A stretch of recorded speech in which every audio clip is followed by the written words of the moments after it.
예, 존경하는 국민 여러분, 국회 부의장님과 선배 동료 의원 여러분, 국민의힘 대구 중구난구 국회의원 김기웅입니다. 질의 시작하겠습니다. 통일부 장관께 질의드리겠습니다. 앞으로 나와 주십시오. 김영호 통일부 장관이 자리에서 일어나 이하경 국회 부의장에게 인사를 한 후 답변자석에 자리했습니다. 국민의힘 김기웅 의원이 단상의 방향을 답변자석과 마주하게 지금 방향을 조정 중입니다. 네, 의원님 수고 많으십니다. 네. 대통령께서 올해 광복절 경축사를 통해서 통일 독트린을 발표하셨습니다. 혹시 특별한 이유나 배경이 있습니까? 네. 올해는 1994년 민족공동체 통일방안이 발표된 지 30주년이 되는 해입니다. 그래서 우리 사회 일각에서 30년 이후 변화된 국제정세 또 시대적인 상황을 반영해서 새로운 통일 비전을 제시해야 된다는 그런 요청이 많이 있었습니다. 현재 국제정치적으로 보면은 미중 전략 경쟁이 전개되고 있고 우크라이나 전쟁 이후에 신냉전적인 상황이 전개되고 있습니다. 그리고 북핵 위기가 심화되고 있고 북한 인권 상황도 굉장히 악화되고 있는 이런 상황입니다. 특히 북한 내부가 30년간은 달리 많은 변화를 겪고 있습니다.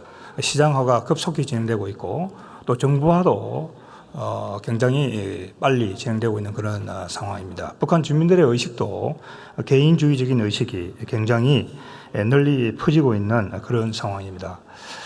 특히 북한이 올해 초부터 동족 관계를 부정하고 또 남북 관계를 적대적인 두 국가 관계로 규정을 하고 나오면서 통일 지우기에 나서고 있습니다. 이런 시점에서 대통령께서 대통령으로서 통일에 대한 헌법적인 책무를 다하기 위해서 이번 통일 독트린을 통해서 통일에 대한 비전, 전략, 구체적인 추진 방안을 제시한 것으로 그렇게 알고 있습니다. 네, 본 의원도 매우 시적절하고 그 의미가 매우 크다고 판단하고 있습니다. 이번 통일 독트린에 대해서는 국내는 물론이고 국제사회에서도 언론이나 전문가들께서 아주 높게 평가하는 것으로 알고 있습니다. 아까 일부에서 제기되고 있는 흡수 통일론에 대해서는 이미 총리께서 충분히 설명을 하셨기 때문에 별도로 질의드리지는 않겠습니다. 그 의미가 큰 만큼 후속 조치를 저희 정부가 잘 준비해서 추진해 나가야 된다고 생각을 하고 있습니다. 현재 통일부가 준비하고 있는 후속 조치에 대해서 말씀해 주십시오. 네, 통일부가 각 부처와 함께 남북관계발전위원회를 최근에 개최했습니다. 그래서 전 부처 차원에서 7대 추진 방안을 실현하기 위해서 노력을 하고 있습니다.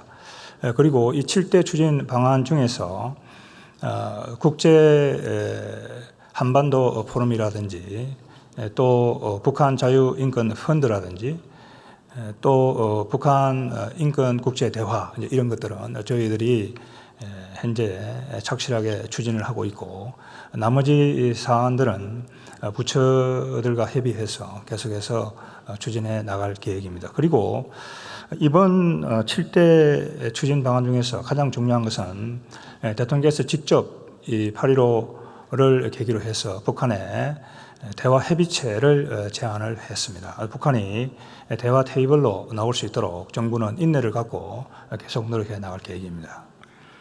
네, 지금 말씀하신 대로 대화 협의체나 인도적 지원에 대한 아낌없는 지원에 대한 북한의 반응에 대해서 국민적 관심이 매우 높습니다. 근데 아까 총리께서 답변하신 대로 아직은 반응이 없다 이렇게 얘기를 하셨는데 지금 북한 상황이 매우 어렵지 않습니까? 경제로도 어렵고 여러 가지 내부적으로도 불안한 감이 있는데 우리의 대화제에 응하지 않거나 인도적 지원에 대해서 호응하지 않는 그 이유가 있다면 어떤 것이라고 생각하십니까?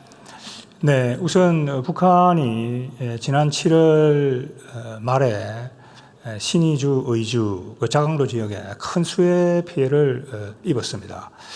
그 수해를 복구하는데 북한이 지금 온 정신이 팔려 있는 것으로 보이고 그렇기 때문에 우리의 제의에 대해서 약간 시간을 두고 검토하고 있는 것으로 이렇게 알고 있습니다. 정부는 지난 8월 1일 북한에 대한 수해 지원을 위해서 대한적십사를 통해서 직접 제의를 했습니다. 그리고 지난 8월 말 우리 민간단체들도 북한에 수해 지원을 하겠다는 그런 의사를 밝혔습니다. 그 단체 중 9개 단체에 대해서는 수혜진을 위해서 북한과 접촉할 수 있도록 접촉 승인을 해주고 북한의 반응을 기다리고 있는 상황입니다. 북한이 이 수혜 상황이 어느 정도 개선이 복구가 이루어진다고 한다면 북한도 우리의 이런 제의에 대해서 구체적으로 검토해 보지 않을까 이런 기대를 갖고 있습니다. 북한이 대화에 호응하지 않고 남북 관계가 경색된 것과 관련해서 야당이나 일부에서는 현 정부가 민간의 대북 전단을 허용하거나 강경 정책을 취함에 따라서 북한이 반발하고 있고 이로 인해서 군사적 긴장이 올라가고 있고 남북 관계가 악화되고 있다. 그 탓이 현 정부의 강경 정책에 있다. 이런 주장을 하고 있는데 이에 대해서는 어떻게 생각하십니까? 네, 그런 주장이 있는 것으로 알고 있습니다. 그러나 우리가 이 남북 관계의 역사를 보게 되면 2019년 2월 하노이 회담이 실패로 돌아간 이후 북한이 사실상 완전히 대외 관계를 단절하고 있는 그런 상황입니다. 그렇기 때문에 이 남북 관계의 단절을 하는 것이 현 정부의 정책 때문에 그렇다라고 하는 데는 동의하기가 굉장히 어렵습니다. 자, 그렇지만은 북한이 코로나 상황이 끝나고 지난해 말 올해 초부터는 해외 공간을 받아들이기 위해서 외교 선발대를 받아들인다든지 또 국제기구 요인들을 받아들인다든지 또 북한의 고위 관리들도 평양에서 해외로 나가고 있는 그런 동향들이 포착이 되고 있습니다. 그래서 정부도 북한의 그런 변화를 예의주시하면서 거기에 대응을 해 나가고 있습니다. 본 의원은 90년부터 남북 대화에 참여했고 북한을 상대해 왔습니다. 무수히 많은 회담을 치러봤고요. 남북 간 대화가 안 되고 경색되는 것은 아마 여러 가지 분석도 가능하고 원인이 있을 수 있습니다. 국제적인 원인도 볼 수 있을 것입니다. 저는 남북 간의 관계에서 이 부분도 우리가 들여다볼 부분이 있다라고 생각을 하고요. 관련해서 제가 하나 표를 준비했습니다. 한번 표를 봐주시기 바랍니다. 이 표는 이명박 정부 조금 이 밑에 게 안 남았는데 다시 20년, 21년, 23 부분이 안 나와요. 화면에는 어쨌든 남북 관계 관료 주요 현황이라는 표가 이명박 정부랑 표에 대한 박근혜 자료화면이 정부 그리고 나오고 문재인 정부 때의 남북 관계 주요 지표를 비교한 것입니다. 한눈에 보시면은 대화 횟수, 그 다음에 이산가족 상봉 건수, 인적 왕래 대북 지원, 이 표가 일부가 좀 이렇게 덜 나와 있는데 한번 다시 좀 잡아주세요.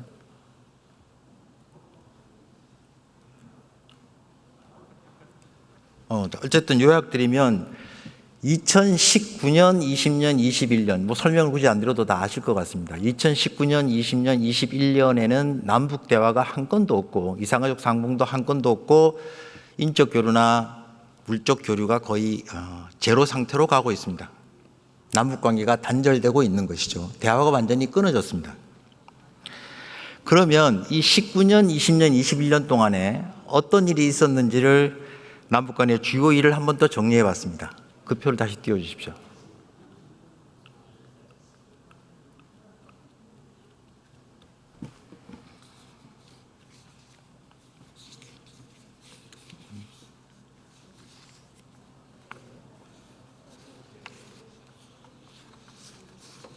네, 현 질문자는 국민의힘 김기웅 의원입니다. 답변자는 이 김영호 화면에는 다 나오고 있습니다. 화면을 보시면 되고요. 19년, 20년, 21년에 있었던 주요 사실관계를 띄운 자료가 있는데 그걸 다시 한번 띄워 주십시오.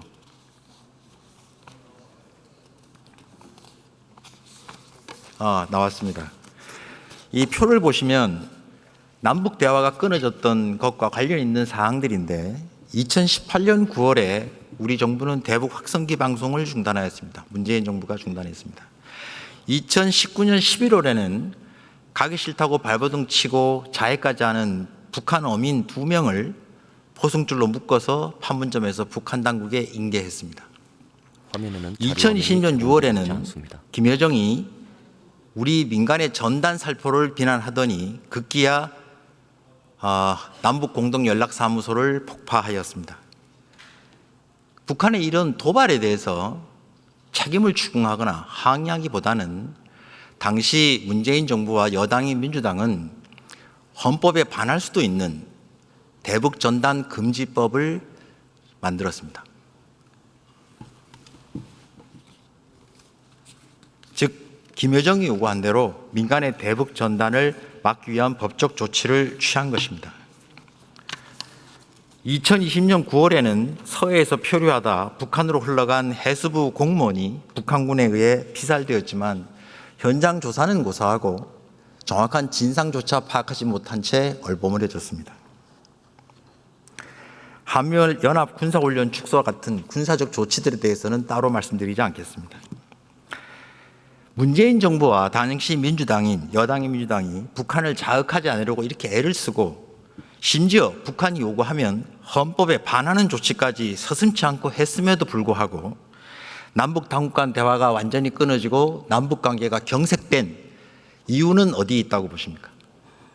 네, 이 남북 대화가 지속 가능하기 위해서는 북한의 필요에 의해서 우리가 북한이 대화를 제시했을 때 따라가기보다는 우리 정부가 남북 대화에 있어서 원칙을 지키는 것이 대단히 중요하다 이렇게 생각을 합니다. 그렇게 해야만이 국민적인 지지도 받을 수 있고 또 국제사회에서 지지도 확보할 수 있기 때문에 남북 대화나 남북 교류, 협력 이런 것이 지속 가능하다 이런 생각을 합니다. 북한 입장에서 보면 조금만 겁박하고 위협을 하면은 우리가 알아서 원하는 것을 다 들어주는데 뭐하러 대화에 나오고 우리하고 협상을 하겠습니까? 제가 볼 때는 북한 입장에서 협상을 할 이유가 전혀 없다 이렇게 생각하는데 장학께서는 어떻게 생각하십니까? 네, 저도 거기에 동의합니다. 네. 그 중에서도 특히 연락사무소 폭파건에 대한 대응은 아주 잘못되었다고 본 의원은 생각합니다. 이유는 북한이 도발을 했는데 이에 대해 책임을 묻는 것이 아니라 오히려 원하는 것을 들어주는 아주 나쁜 선례를 만들었다고 보기 때문인데 장관께서 동의하십니까? 네. 며칠 전부터 북한이 다시 오물풍선을 날리고 있습니다. 아까 총리께서도 말씀이 있었습니다만 저는 북한 나름 추석을 겨냥해서 민간의 전단에 대한 우리 내부의 비판 여론이나 남남 갈등을 부추겨 보려는 심리전으로 보고 있습니다. 장관께서는 어떻게 생각하십니까? 네, 이제 북한의 의도를 예단하는 것은 쉽지 않다 이렇게 생각이 됩니다. 자, 그렇지만은 북한이 계속해서 이 오물 풍선을 17차례나 이렇게 보내는 것은 우리 국민들의 안보 불안을 조장하고 또 국로를 분열시키려고 하는 그런 의도도 있다 이렇게 볼 수 있겠습니다. 북한은 우리 민간의 대북 전달 쓰레기라고 하면서 그렇기 때문에 그들도 오물풍선을 보낸다고 하는데 이 두 가지가 같은 것이라고 생각하십니까? 북한이 보내는 이 오물풍선이라고 하는 것은 그야말로 저열한 그런 하나의 이 저강도 도발이다 이렇게 볼 수가 있겠습니다. 그에 비해서 이 탈북 단체가 보내는 대북 전단이라고 하는 것은 북한 주민들에게 외부 이 소식을 알리려고 하는 대부분 판례에서도 인정된 그런 공적인 기능이 있을 수 있다 이렇게 보겠습니다. 그렇기 때문에 그 두 가지를 등치해서 보고 비교하는 데는 상당한 문제가 있다 이렇게 생각하고 있습니다. 예, 본 의원도 우리의 대북 전단은 북한 동포들을 돕기 위한 것이고 북한의 오물풍선은 우리 국민들을 상대로 협박하고 해코지하는 것이라서 둘을 같이 놓고 비교하는 것은 잘못된 것이라고 생각하고 있습니다. 북한을 상대할 때 참고할 만한 자료로서 제가 또 다른 사례 하나를 준비했습니다. 표를 봐주시기 바랍니다.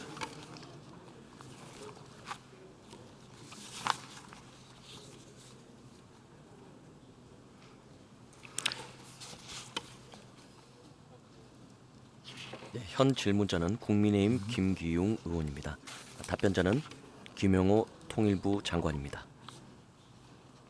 표가 바로 안 올라오는데 제가 그냥 먼저 설명할 때 표가 띄워주십시오. 제가 말씀드리고자 하는 사례는 이른바 2015년 목함 지뢰 사건으로 서로 포격이 오가면서 남북 간의 군사적 긴장이 매우 높아지고 있을 때 남북의 고위 당국자가 2+2 형태로 만나서 합의한 내용입니다. 제가 남북회담 본부장으로 참여했던 회담이기도 합니다. 여기 보시면은 북한은 제3항 비정상적인 사태가 발생하지 않는 한 모든 확성기 방송을 중단한다라는 저 한 줄 때문에 1항 다음관 대화 재개, 2항 목함질에 대한 사과, 4항 준전 상태 해제, 5항 이산가족 상봉, 6항 민간교류 활성화를 모두 수용하였습니다. 저 한 가지를 위해서 5가지 우리 요구사항을 모두 수용한 사례입니다. 북한이 이처럼 우리의 모든 요구 조건을 수용한 이유는 어디 있다고 보십니까? 당시 2015년 이 협상에서는 우리 정부가 북한의 군사적 위협에 아주 강력하게 대응을 하고 우리 나름대로 원칙을 갖고 대응해 나갔기 때문에 북한의 실질적인 변화를 이끌어냈다 이렇게 생각이 됩니다. 여기에 보면 비정상적인 사태가 발생하지 않는 한이라는 단서가 있습니다. 이 당시에 우리가 비정상적인 상황이 되면 확성기 방송을 다시 하겠다고 했을 때 북한이 알겠다고 했습니다. 장관께서는 지금 남북관계가 정상적이라고 보십니까? 비정상적이라고 보십니까? 근데 북한이 계속해서 장거리 미사일 또 미사일을 도발하고 있고 또 GPS를 교란한다든지 또 오물풍선을 통해서 저강도 도발을 하고 있는 현 상황은 2015년 이 합의가 이야기하는 것처럼 정상적인 그런 상황이라고 보기는 어렵습니다. 그럼 비정상적인 상황에서 확성기 방송을 재개하는 것이 일부의 주장처럼 남북 합의 위반이라고 보십니까? 아니면 합의에 기반한 정당한 조치라고 보십니까? 이건 2015년 그 합의 정신에도 어긋나지 않는다 이렇게 보이고 또 정부는 계속되는 북한의 도발에 대해서 우리 국민의 생명과 안전을 지키기 위해서 이 정당한 대응 조치로서 9.19 군사 합의 전체 효력을 정지를 하고 이 확성기 방송을 재개했다 이렇게 말씀드리고 싶습니다. 네, 성실한 답변 감사드립니다. 돌아가셔도 좋습니다. 김영호 통일부 장관이 답변을 마치고 이하경 국회 부의장에게 인사를 한 후 자리로 돌아갑니다. 국민의힘 김기웅 의원이 단상의 위치를 다시 의원석 정면을 향해 이동 중입니다. 선배 동료 의원 여러분, 본 의원은 90년 남북 고위급 회담 때부터 무수히 많은 회담을 제 기억하기로 300회가 넘는 것 같습니다. 참여해왔고 북한을 상대해왔습니다. 이 과정에서 북한이 절실히 원하는 것이 있을 때 회담에 나오고 협상도 이루어졌습니다. 북한을 상대하는 데 있어서는 2가지가 중요하다고 생각합니다. 첫째는 북한이 잘못된 행동을 했을 때는 책임을 묻고 대가가 따르도록 해야 합니다. 결코 보상이 주어져서는 안 됩니다. 우리가 이러한 원칙에 입각해서 흔들림 없이 일관되게 정책을 추진해 나갈 때 장기적으로 남북관계는 반듯하게 세워질 것입니다. 당장 좀 힘들다고, 당장 좀 무섭다고 북한이 원하는 것을 알아서 들어주는 것은 정말 하책 중의 하책입니다. TV 드라마에서 들으신 적 있을 것 같습니다. 뺏긴 것은 찾아올 수 있지만 스스로 내어준 것은 되찾기가 매우 어렵습니다. 2번째 중요한 것은 우리 내부가 북한에 대해 일관되고 하나된 모습을 보여야 한다는 것입니다. 북한은 우리 사회 여론 작은 거 하나까지도 수집하고 분석하고 있습니다. 그리고 대남 정책 결정할 때 가장 중요하게 고려하는 요소 중에 하나입니다. 북한이 할 말이 있다면 회담에 나와서 스스로 하도록 만들어야 합니다. 그들이 무엇을 주장하는지 무엇을 원하는지 우리 내부의 누구도 대신 얘기해 줄 필요는 없습니다.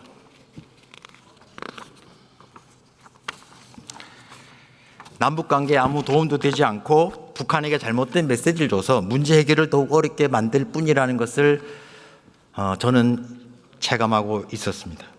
저희 아버님은 실향민이십니다. 제가 독일의 베를린 장벽이 무너지는 것을 보고 통일 분야에 헌신하기로 결정한 이유 중에 하나이기도 합니다. 이제 90을 훌쩍 넘기셨고 고향을 가고 싶다거나 북한에 있는 가족을 만나겠다는 희망도 접으셨습니다. 여기 계신 모든 의원들께서는 9월 2일 개원식에서 평화 통일을 위해 노력하겠다고 서약하신 것을 기억하실 겁니다. 외교안보 통일 분야에 있어서만큼은 여야는 물론 지역과 계층, 세대를 넘어 우리 모두가 한마음 한뜻으로 힘을 모아야 된다고 생각합니다.